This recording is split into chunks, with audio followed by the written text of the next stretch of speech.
হিন্দু মুসলিম কিয়ামতের দিন কি একসাথে সবার হিসাব হবে নাকি শুধু মুসলমানদেরই হিসাব হবে? গুরুত্বপূর্ণ প্রশ্ন। কোরআনে কারিমে সূরা বাকারা 281 নম্বর আয়াতে আল্লাহ তাআলা বলেছেন, ওয়াত্তাকু ইয়াওমান তুরজাউনা ফীহি ইলাল্লাহ সুম্মা তুওয়াফা কুল্লু নাফসিন মা কাসাবাত ওয়া হুম লা ইউজলামুন।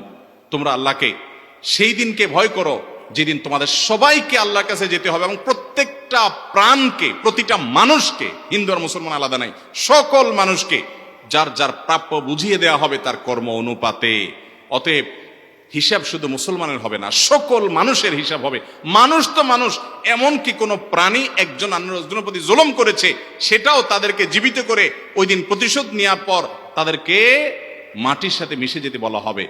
বিচারের বাইরে কেউ থাকবে। অতএব বিচারের দিনের জন্য কি দিতে হবে? প্রস্তুতি গ্রহণ করতে হবে। পুরুষের জন্য ডায়মন্ড বা অষ্টধাতুর আংটি ব্যবহার করা যাবে কি না? আমাদের দেশে এখন অনেক কমে গেছে। একসময় দেখা যেত ফেরিঘাটে, বিভিন্ন রাস্তাঘাটে, বাস স্ট্যান্ডে অষ্টধাতুর আংটি বিক্রি হয়, তাই না? দাদা ভাই একটা ভরাট কণ্ঠে রেকর্ড করা ক্যাসেট শুনছেন আপনারা? কত জীবনে বারবার আমরা হাজারো বার শুনছি। সেখানে বলা হয় যে কি শনির দশা, রাহুর গ্রাস, তারপরে কালের দৃষ্টি, এগুলা থেকে বাঁচার জন্য, আপনার কপাল পরিবর্তন, ভাগ্য পরিবর্তনের জন্য এই অষ্টধাতুর আংটি পরীক্ষিত, বিফলে মূল্য ফেরত। অষ্টধাতু কি? রূপা, তামা, এটা সেটা, এইগুলা বলে ব্যবহার করে, এগুলা আংটিতে ব্যবহার করলে তার নাকি ভাগ্য চেঞ্জ হয়ে যায়। সম্পূর্ণ ইমান বিধ্বংসী একটা বিশ্বাস। কেউ যদি এটাকে সিরিয়াসলি বিশ্বাস করে, হাকিকি অর্থ নেয় যে আমার ভাগ্য পরিবর্তন এই অষ্টধাতুই করতে পারে, তাহলে ইমান পর্যন্ত চলে যেতে পারে। এত ডেঞ্জারাস একটা বিষয়। আমরা এটা খুব ছোট জিনিস মনে করি। ছোট জিনিস না এটা, ছোটখাটো বিষয় না, অনেক বড় ধরনের অপরাধ। এটা শিরকে আকবর হয়ে যেতে পারে। কারণ ইমানদার বিশ্বাস করবে তার ভাগ্যের সকল কিছুর নিয়ন্ত্রণকারী কে? লা ইউরাদ্দুত তাকদীরু ইল্লা বিদ্দুআ।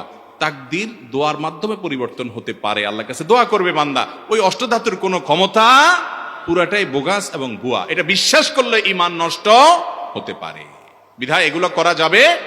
তবে আংটি ব্যবহার পুরুষরা করতে পারে কিনা, এর উত্তর হলো রূপার আংটি, পরিমিত পরিমাণে রূপার আংটি পুরুষরা ব্যবহার করতে পারে।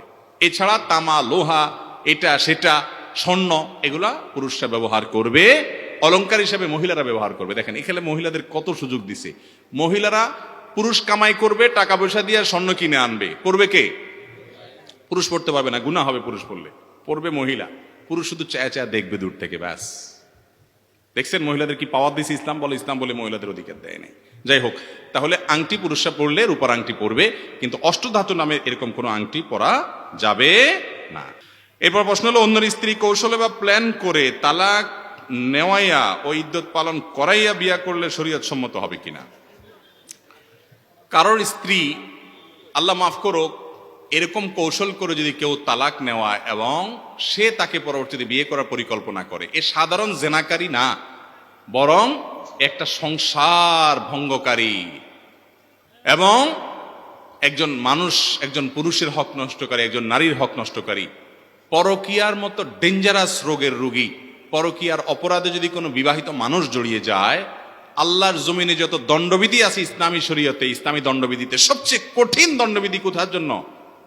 এই পরকীয়ার জন্য। এত ডেঞ্জারাস অপরাধ, এত ভয়াবহ অপরাধ। এই জন্য পরকীয়ার পদগুলো সব বন্ধ করতে হবে।